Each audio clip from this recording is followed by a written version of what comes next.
أعوذ بالله السميع العليم من الشيطان الرجيم. بسم الله الرحمن الرحيم.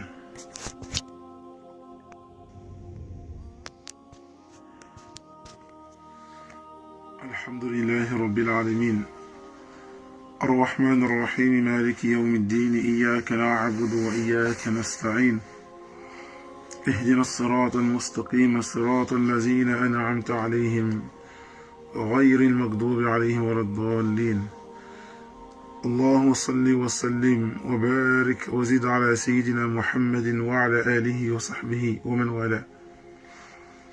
ربنا آمنا بما أنزلت واتبعنا رسولا فاكتبنا مع الشاهدين.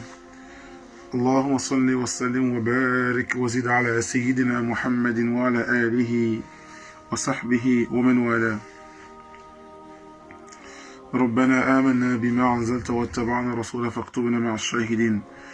اللهم لا علم لنا إلا ما علمتنا إنك أنت العليم الحكيم. علمنا يا رب من كتابك ما ينفعنا وانفعنا بما علمتنا في الدين والدنيا والعقبى وزدنا علما نافعا وهداية طيبة آمين يا رب العالمين. سبحان ربك رب العزة عما يصفون السلام على المرسلين والحمد لله رب العالمين. السلام عليكم ورحمة الله تعالى وبركاته. Mes frères et sœurs en islam, que la paix d'Allah subhanahu wa ta'ala soit sur vous, ainsi que sa miséricorde. Nous demandons à Allah subhanahu wa ta'ala de nous protéger, qu'il nous fasse des musulmans plus sincères. Mes frères et sœurs, dans cette vidéo, nous allons expliquer les différentes plantes pour détruire la sorcellerie, c'est-à-dire pour enlever le sihr dans le corps d'un être humain qui est touché par la sorcellerie. Inch'Allah ta'ala. Et après, combien de temps qu'il faut pour enlever une sorcellerie? Combien de temps qu'il faut? S'il s'agit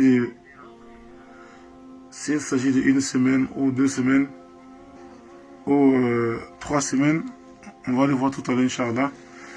Et il y a combien de façons de sihr, c'est-à-dire il y a combien de façons de la sorcellerie? Et on va comprendre aussi, Inch'Allah ta'ala. Et qu'est-ce que les savants disent par rapport au prophète alayhi salatu wassalam, lorsqu'il était envoûté, il était ensorcelé. Combien de temps que la sorcellerie est restée dans le corps du prophète alayhi salatu wassalam? Et nous allons voir dans cette vidéo, Inch'Allah. D'abord, pour commencer, il faut comprendre que l'islam n'a pas interdit de se soigner avec des plantes africaines, que ce soit des plantes qui poussent en Afrique ou des plantes qui poussent voilà, en Europe. En tout cas, tant que ces plantes-là soignent, l'islam n'a pas interdit de se soigner avec. Je prends l'exemple, si aloe vera. Aloe vera, c'est une plante et ça soigne beaucoup de maladies. Donc, en islam, c'est pas interdit de se soigner avec aloe vera. Peu importe maladie, même si on vous disait que aloe vera traite la sorcellerie, alhamdulillah, un musulman peut l'utiliser parce que c'est pas interdit en islam. Et je prends l'exemple. L'alcool est interdit en islam. Que ce soit la consommation de l'alcool, c'est interdit. Que ce soit de pratiquer l'alcool comme médicament pour une guérison, c'est haram en islam. Parce qu'il y en a d'autres personnes qui disent que l'alcool guérit certaines maladies, mais c'est pas vrai. L'alcool détruit plus par rapport par rapport à arranger. Il gâte toujours par rapport à arranger. Qu'Allah nous donne la bonne compréhension. Donc, tel que des racines, des feuilles et voilà, d'autres remèdes africains, on peut le combiner avec le Coran. Est-ce que vous voyez? Et quand on voit les plantes africaines déjà traitent des maladies qui sont différentes aussi de la sorcellerie. Mais il y a certaines plantes particulièrement, ils soignent. Est-ce que vous voyez? Ils soignent plusieurs maladies. On peut trouver un arbre en Afrique tel que l'arbre du baobab, ça peut soigner l'arbre de baobab, ses feuilles soignent une maladie, et ses racines soignent une maladie, et d'autres côtés du même arbre soignent d'autres maladies. Est-ce que vous voyez? Donc, on a 5 différentes plantes pour enlever la sorcellerie dans le corps d'une personne. Est-ce que vous comprenez? Mais ça va être difficile pour moi de prononcer les noms en français. Parce que je ne connais pas le nom en français. Je connais les noms à ma langue. Donc, après, je vais demander à Saïd Omar Bilal de faire une publication sur ça et de écrire le nom comme nous on le prononce. Et du coup, les personnes qui auront besoin de ces plantes-là, ils peuvent se rendre à Château Rouge, ceux qui sont à Paris. Ils peuvent se rendre à Château Rouge pour pouvoir avoir ces plantes-là, Inch'Allah Ta'ala. Et aussi, on a d'autres plantes pour l'hémorroïde. La dernière fois, j'avais fait une vidéo là-dessus pour vous montrer certaines images sur l'hémorroïde et comment voilà, ça réagit sur un être humain, l'hémorroïde externe et l'hémorroïde interne. Je donnais des explications là-dessus. Et voilà. Et quel danger si on a ce problème. Voilà. Après, voilà. Et aussi, il y a le beurre de karité qui est aussi venu. Le beurre de karité, on l'utilise beaucoup pour les enfants qui n'arrivent pas à dormir, pour les enfants qui ont peur la nuit. Vous voyez? Donc, on utilise le beurre de karité, mais on le mélange avec l'huile de haltite. Avec des personnes qui sont tout le temps paralysées dans le sommeil. Vous voyez, ils dorment, mais des fois ils sont paralysés dans le sommeil. Quand ils dorment, ils ont l'impression qu'il y a quelqu'un qui vient, qui les attrape, qui les appuie. Voilà. On a aussi voilà, des beurres de karité comme ça. Mais il faut le mélanger d'abord. Et aussi, combien de temps qu'il faut pour enlever une sorcellerie. D'abord, il faut savoir qu'il y a la sorcellerie ancienne et la sorcellerie qui a été faite récemment. Quand une sorcellerie est ancienne, ça prend beaucoup de temps pour être enlevé. Ça prend beaucoup de temps. Parce que la sorcellerie, quand il est fait sur une personne, ça peut entrer dans le chair de la personne. Ça peut entrer dans les os de la personne. Donc du coup, ça peut prendre du temps. Si il est fait, ça fait au moins 5 ans, 6 ans, 7 ans, on a la sorcellerie dans le corps. Et c'est pas en un mois que ça va partir. C'est pas, disons, c'est pas en 6 mois ça va partir. Ni, voilà, un an. Les savants nous disent, la sorcellerie qui a été faite durant des années, la sorcellerie qui a été faite 5 ans ou 10 ans, et la personne est en train de se soigner. Cette sorcellerie, ça peut prendre au moins 2 ans avant que ça parte. 2 ans entiers. Mais comment 2 ans pour enlever une sorcellerie? Il ne s'agit pas de faire le traitement aujourd'hui et demain de ne pas faire et jusqu'à 2 ans vous allez être guéri. Non. C'est chaque jour qu'il faut le faire. Est-ce que vous voyez? C'est chaque jour qu'il faut le faire. Parce que la sorcellerie, quand tu es dans le corps, ça laisse des taches dans le corps.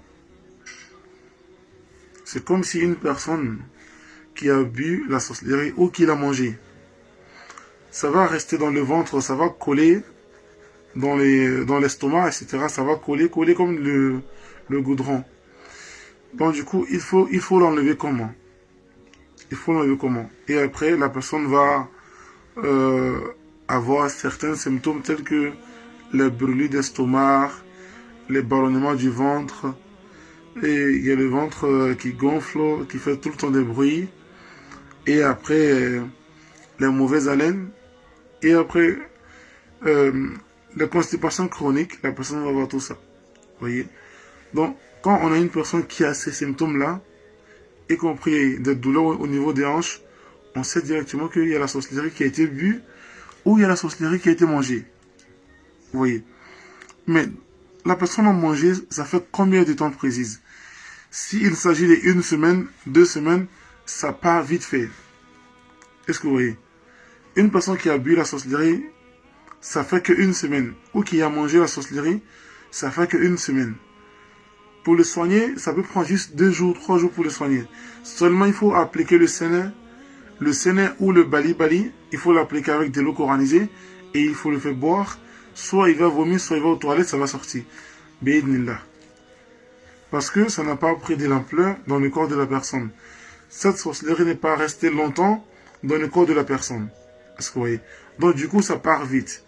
Mais une sorcellerie qui est là durant des années, voilà, ça fait 2 ans que tu as la sorcellerie dans le corps, mais mon frère, et tu veux que ça part à tout d'un coup.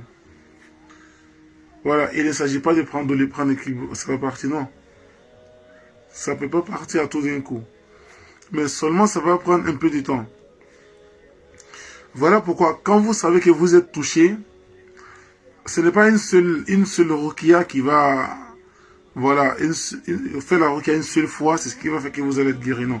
Il faut le faire istimrar. Il faut le faire plusieurs fois. Plusieurs fois. Au moins, si vous avez la possibilité, faites la ruqya jusqu'en 1 semaine. C'est-à-dire, vous suivez seulement chaque jour, si vous n'avez pas cette possibilité, parce que c'est difficile d'avoir un raki, donc qu'est-ce qu'il faut faire? Au moins 1 semaine, 2 fois, ou 1 fois dans la semaine. Donc ça va être au moins 4 fois dans le mois. Est-ce que vous voyez? Donc vous faites la ruqya 4 fois dans le mois. Ça c'est très important pour la santé. Et après cela, on a la tendance de voir certaines personnes qui disent que je me fais la ruqya tout seul. Vous voyez? On a des personnes qui disent que voilà, je me fais la ruqya tout seul. Oui, je suis d'accord.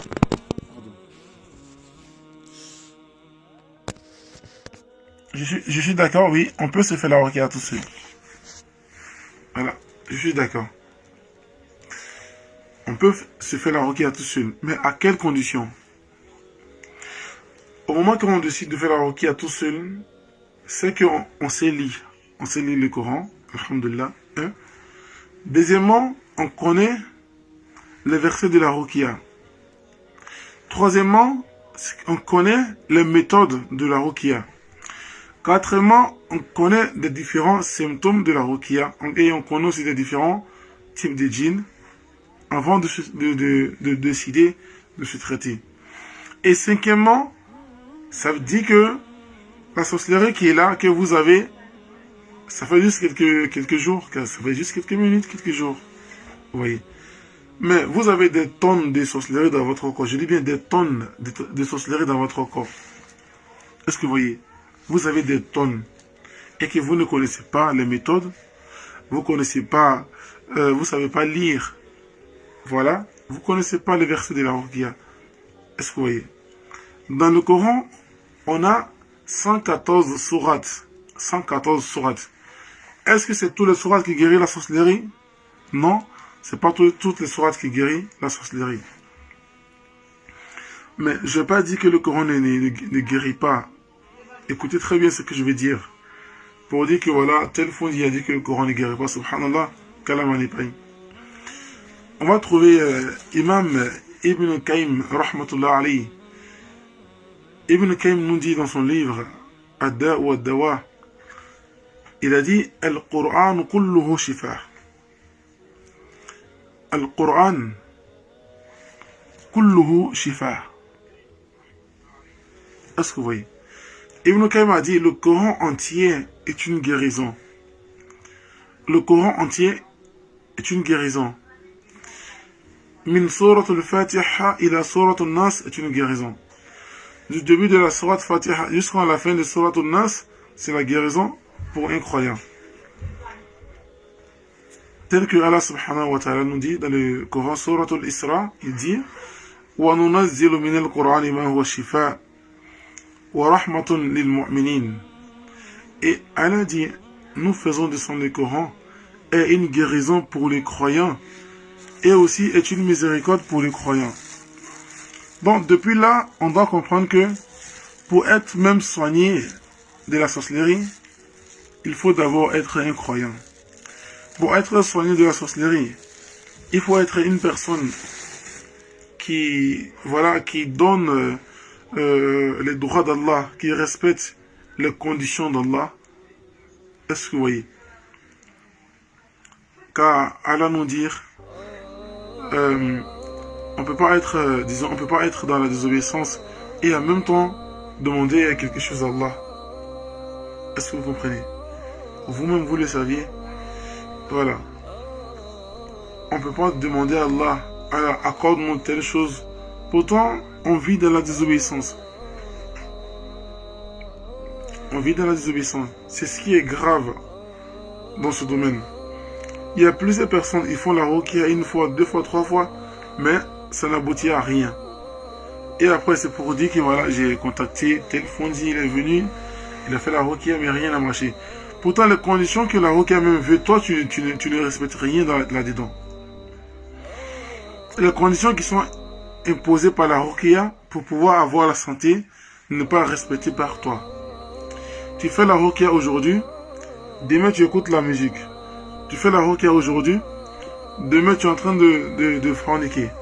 Tu fais la ruqya aujourd'hui, demain tu es dans la désobéissance. Mais comment tu vas être soigné? On va voir le livre Le sabre tranchant contre les magiciens méchants, qui est écrit par le docteur Wahid Abdussalam Bari, ou Walid Abdussalam Bari. Ils l'ont dit dans son livre. Lorsque le prophète alayhi salatu wa salam a été envoûté, le prophète a fait au moins 40 jours de la sorcellerie. 40 jours il a fait, il est malade. Oui. Mais dans les 40 jours, le prophète a été soigné dans les 40 jours. Donc c'est l'ange Gabriel alayhi salam qui a fait la ruqya au prophète alayhi salatu wa salam. Est-ce que vous voyez? Mais la sorcellerie est restée durant, voilà, 40 jours. Mais au moment que le prophète a été touché, Dieu n'a pas livré son cœur, voilà, au sorcier. Il n'a pas livré son cœur. Mais seulement son corps a été vraiment faible. Jusqu'à ce qu'il y ait des savants qui disent que voilà, des fois, il avait la tendance de faire telle chose, pourtant il n'a pas fait. Il se disait que voilà, j'ai fait telle chose, pourtant je n'ai pas fait. Vous voyez? Donc ça veut dire que la sorcellerie agit sur la victime. Ça agit sur son corps, sur son esprit et sur son cœur. Quand on voit aujourd'hui, certaines personnes sont touchées par les djinns. Par exemple, le djinn des fois l'empêche de faire la prière. Est-ce que vous voyez? On a vu des cas, ils font l'ablution tout, ils sont prêts à faire la prière, mais ils n'arrivent pas. Vous voyez? Quand il se met à prier, soit il n'est pas concentré, il est toujours là, il a tout le temps des waswas par rapport au djinn qui la possède. Donc du coup, le djinn ne veut pas qu'il fasse la prière. Donc c'est un djinn qui a le but de l'égarer au fait. Donc ça veut dire son cœur est touché, son esprit est touché et son corps il est touché. Vous voyez. Mais pour le prophète alayhi salatu wa salam, Dieu n'a pas livré son cœur à la sorcellerie, c'est-à-dire aux sorciers. Malgré qu'il était touché, mais son cœur, il était là, le cœur n'était pas touché. Donc, il y a certaines choses, voilà, il était au courant, etc. Mais par contre, une personne qui est touchée, parmi nous aujourd'hui, des fois il fait des choses, et après il se met à regretter pourquoi j'ai fait, vous voyez. C'est quand il revient à la raison. Mais lorsque il n'est pas à la raison, il n'a pas d'autre choix que de faire le mal. Parce qu'il n'arrive pas à se défendre contre ce phénomène. Il n'arrive pas à se détacher contre ce problème. Parce qu'il n'a pas la possibilité. Pourquoi? Il n'a pas de méthode. Et il ne sait pas qu'est-ce qu'il faut lire. Il ne sait pas qu'est-ce qu'il faut faire pour pouvoir se débarrasser de tout ça. Allahu Akbar. Qu'Allah nous protège. Et là, ici, on a différentes plantes ici qui traite ce phénomène qui est le djinn. On a 5 différentes plantes. Vous voyez? Ça, c'est des racines. Ça, c'est des racines pour traiter le sihr. C'est des racines pour traiter la sorcellerie. Est-ce que vous voyez?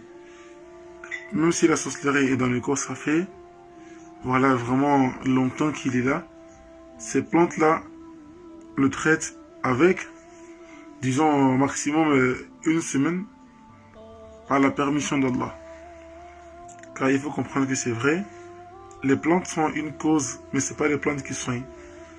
Le raki est une cause, mais ce n'est pas le raki qui soigne. Mais c'est Allah subhanahu wa ta'ala qui soigne. Est-ce que vous comprenez? Peu importe votre maladie, c'est Allah qui soigne. Mais ces plantes-là, on fait la combinaison avec le Coran. Vous voyez?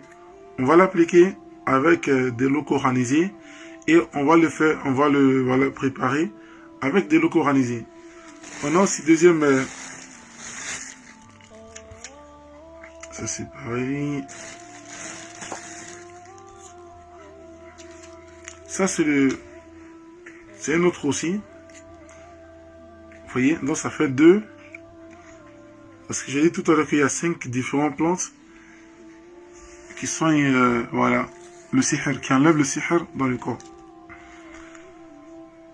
Cette plante, il y en a 3 racines. Il y en a 3 racines. Et je ne sais pas comment vous appelez à côté de l'arbre. Voilà. Mais après, je vais vous montrer pour que vous puissiez voir.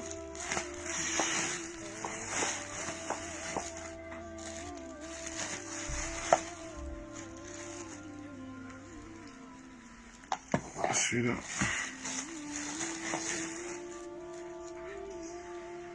Ici, on a la troisième voilà, racine qui est là. Vous voyez? Nous avons troisième racine ici. Donc, on a troisième racine. On a ici 1, 2, 3. On a ces racines-là qu'il faut les préparer ensemble. Avec les versets de Sihr et les versets de la Ruqya intégrale. Est-ce que vous voyez? Voilà, 1, 2 ici, troisième là. Là, il faut bien les rincer. Mais après, je vais demander à Omar de mettre les noms sur Inch'Allah sa page.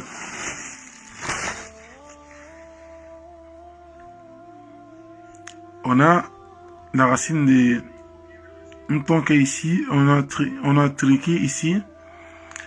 Et aussi on a racine de Tomi ici. Tomi c'est... je sais pas comment on appelle ça en français. Tomi, j'ai oublié comment on appelle ça en français. Ça en tout cas, je connais le nom en français, mais je vais essayer de trouver. Tamarin. Voilà. Ça c'est la racine de... Pardon, c'est la racine de tamarin. Voilà. Et après, on a 2 autres... Pardon, ici. Njala. Ici. Et ça.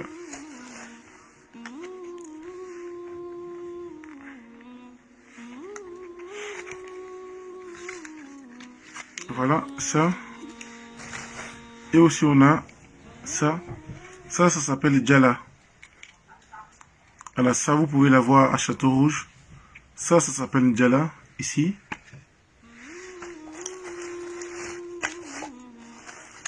Voilà, ça aussi. On a ça aussi. C'est des plantes là, ce sont les 5 plantes là qu'il faut les faire bouillir avec de l'eau coranisée. Il faut le préparer bien avec de l'eau coranisée. Et après avoir préparé ça, on ne boit pas, mais on se douche avec. On se douche durant 1 semaine. On se douche pas dans la salle de bain, mais on se douche dans sa chambre. Voyez? Et au moment de le doucher, personne ne doit vous voir.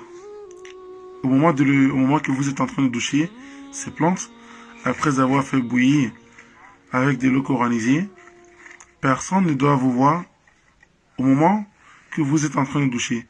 jusqu'à ce que le médicament soit séché dans votre corps et sur votre corps. Et lorsqu'il finit de sécher, voilà que vous pouvez sortir de votre chambre, on peut vous voir, Inch'Allah. Et vous faites ça durant une semaine. Si vous le faites aujourd'hui, demain, après-demain, jusqu'en une semaine. Mais ne laissez pas un jour, vous le faites jusqu'en une semaine.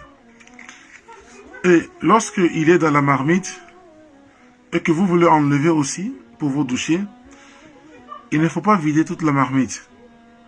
Vous voyez. Donc c'est comme il faut mesurer de l'eau qui pourra vous doucher durant les une semaine. C'est cette eau qu'il faut mettre dans la marmite. Si par exemple, disons, prenons cette bouteille d'eau. Et quand ça va bouillir, il y a au moins quelques litres qui vont partir, tel que au moins demi litre va partir. Et vous vous douchez avec une bouteille par exemple. Vous pouvez vous doucher avec une bouteille par jour. Mais vous pensez juste la marmite et vous prenez de l'eau, vous vous douchez de la tête aux pieds. On ne se douche pas avec éponge. On se douche qu'avec de l'eau. On prend et puis on se douche de la tête. Voilà, on se douche en se frottant le corps de la tête jusqu'aux pieds durant une semaine. Et après après la semaine, alhamdoulilah, par l'accord d'Allah, le sihr qui est dans le corps va partir. Mais à condition que vous respectez les conditions de la ruqya. Après avoir douché avec ce médicament, vous ne devez pas écouter de la musique. Vous ne devez pas écouter de la musique. Vous devez faire votre invocation du matin et soir. Vous devez faire votre invocation du matin et soir. Et après cela, vous devez éviter les films romantiques si vous êtes touché par un djinn amoureux. Vous devez éviter de regarder les films romantiques. Voyez. Il faut éviter tout ça pour votre guérison. Donc voilà les plantes. On a ici voilà Jalafara. Ça c'est Jala. Il y a un frère qui a demandé si je pouvais dire en arabe. Je ne connais pas ces plantes-là en arabe. Je connais que ces plantes en ma langue. Ça c'est Jalafara. Dès que vous allez à Château-Rouge, vous pouvez les avoir à Château-Rouge. On a ici Jalafara. On a ici Tomifara. On a ici Tomifara. Et après on a ici Ntonke Lili. Voilà. Ntonke Lili ici. On a ici Tiriki Lili. C'est ce qui est là. Tiriki Lili, c'est ce qui est là. Et après ici, on a... Ah bon.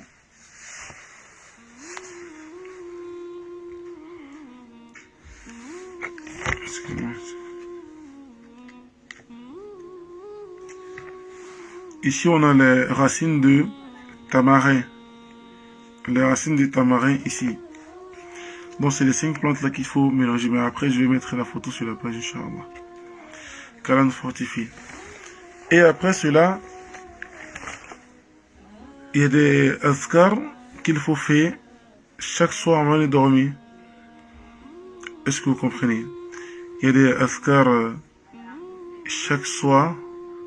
Voilà, avant de dormir qu'il faut le faire. Juste 3 fois. فلما ألقوا قال موسى ما جئتم بالسحر إن الله سيبطله إن الله لا يصلح عمل المفسدين ويحق الله الحق بكلماته ولو كره المجرمون. Ça il faut le faire 3 fois. Et avec وأوحينا إلى موسى أن ألقي عصاك فإذا هي تلقف ما يعفكون فوقع الحق وبطل ما كانوا يعملون فغلبوا هنالك وانقلبوا الصاغرين وألقي السحرة الساجدين قالوا آمنا برب العالمين رب موسى وهارون. Ça aussi il faut le faire 3 fois. وقدمنا إلى ما عملوا من عمل فجعلناه هباء منثورا. Ça il faut le faire 3 fois aussi. Et après, il faut rajouter ceci. بل نقذف بالحق على الباطل فيدمغه فإذا هو زاهق ولكم الويل مما تصفون. 3 fois aussi. Mais après, parce que comme ça d'autres ne pourront pas retenir, mais après je vais tout mentionner sur ma page, y compris celle de Omar Bilan, pour que vous puissiez prendre des notes, Inch'Allah, pour des personnes qui savent lire, pour des personnes qui, voilà, qui savent coraniser des lots, ils pourront le faire, et après ils vont chercher ces plantes-là à Paris, sur Château Rouge bien sûr, ils pourront avoir ça là-bas, Inch'Allah. Et qu'Allah nous protège, qu'Allah nous aide, Inch'Allah. En ce moment, il y a trop de fatigue, donc du coup, la vidéo ne serait pas longue. Mais Inch'Allah, demain soir, on va pouvoir donner des explications avec les différentes plantes. Et Inch'Allah, parce que là, je sens tellement la fatigue, donc du coup, la vidéo ne serait pas longue. Et après, si c'est une femme, il faut essayer de, voilà, couvrir le corps. J'ai pas dit de fermer le visage, parce qu'ici déjà, c'est interdit, comme vous le saviez. Mais de ne pas exposer le corps. Parce que vous voyez, il faut éviter l'exposition du corps. Ça déjà, ça attire les djinns. Et quand ça va attirer les djinns, forcément ils vont te faire le sihr. Des fois on est touché, mais ce n'est pas un être humain qui a envoyé le djinn nous fait du mal. Des fois le djinn peut nous faire du mal par sa propre volonté. Vous voyez, pas forcément. Des fois les gens disent que voilà, c'est telle personne qui m'a fait le sihr, pourtant la personne est innocente. Allah nous dit dans le Coran, Surat al-Hujarat, Ya ayyuhallazina amanu ijtanibu kathiran min adh-dhann. Ijtanibu kathiran min adh-dhann. Allah dit, vous qui avez cru à Allah, éloignez-vous des mauvaises pensées. Éloignez-vous des mauvaises pensées. Vous voyez, éloignez-vous des mauvaises pensées. Au fur et à mesure que vous pensez que c'est telle personne qui vous a fait le mal, vous gagnez des péchés. Vous voyez, vous gagnez des péchés. Pourtant, la personne n'a rien à voir là-dedans. C'est le djinn même qui a fait le sihr par sa propre volonté. Vous voyez, personne ne l'a envoyé, il a fait par lui-même. Et après, je vais donner quelques exemples sur ça. Par exemple, on a ici le poivre africain. Le poivre africain, par exemple, ça ressemble à vanille. Voilà, le poivre africain ici. Voilà, ça ressemble à vanille. Donc, c'est ce qui est là, par exemple, c'est le poivre africain. Ça, une femme qui n'arrive pas à concevoir, du tout, ça peut l'aider.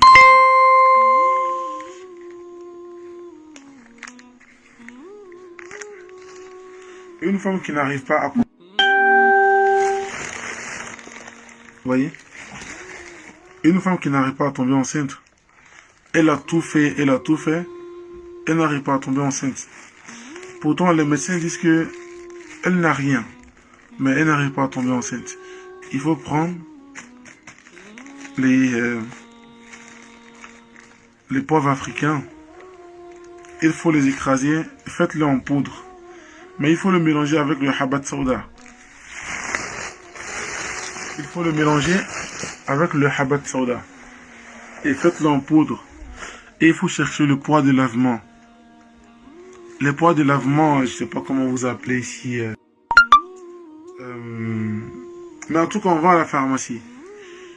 Tu peux me prêter ton téléphone, s'il te plaît, je vais essayer de...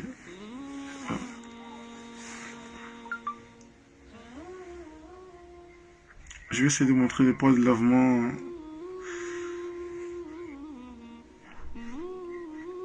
En image.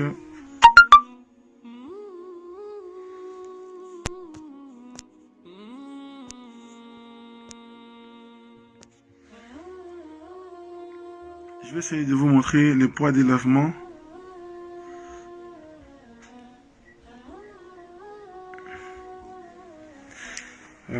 poids de...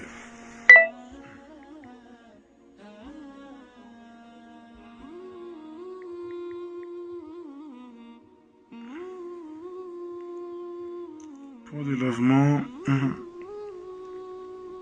Voilà. Voilà, ça c'est poids à lavement. Excusez-moi les trucs...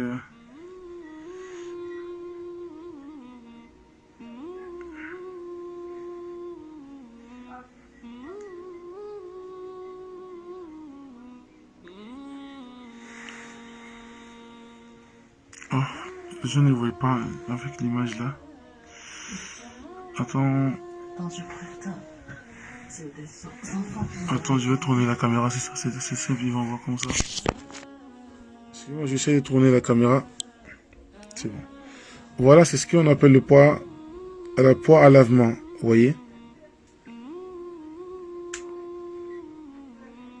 Voilà, c'est ce qu'on appelle le poids à lavement.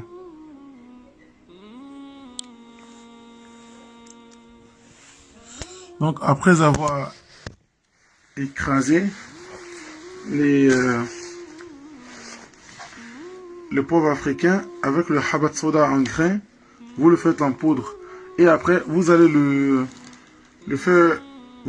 mettre dans de l'eau tiède qui n'est pas trop chaude. Et vous allez aux toilettes et vous allez faire le lavement avec. Voilà. Vous le faites au moins 2 fois dans la semaine. 2 fois dans la semaine. Et ça va nettoyer le ventre. Ça va nettoyer l'utérus. Ça va nettoyer. S'il y avait le sihr dans le ventre, ça va aussi enlever avec la permission d'Allah. Inch'Allah. Mais demain, je vais donner plus de détails là-dessus quand je vais entrer, Inch'Allah. Et on va se dire demain. Et Inch'Allah, qu'Allah nous protège, qu'Allah nous fasse des musulmans plus sincères. Et qu'Allah nous enlève tout le mal que nous avons dans le corps. Et qu'Allah nous éloigne des personnes qui veulent nous faire du mal, Inch'Allah. Et qu'Allah nous accorde sa protection et sa miséricorde.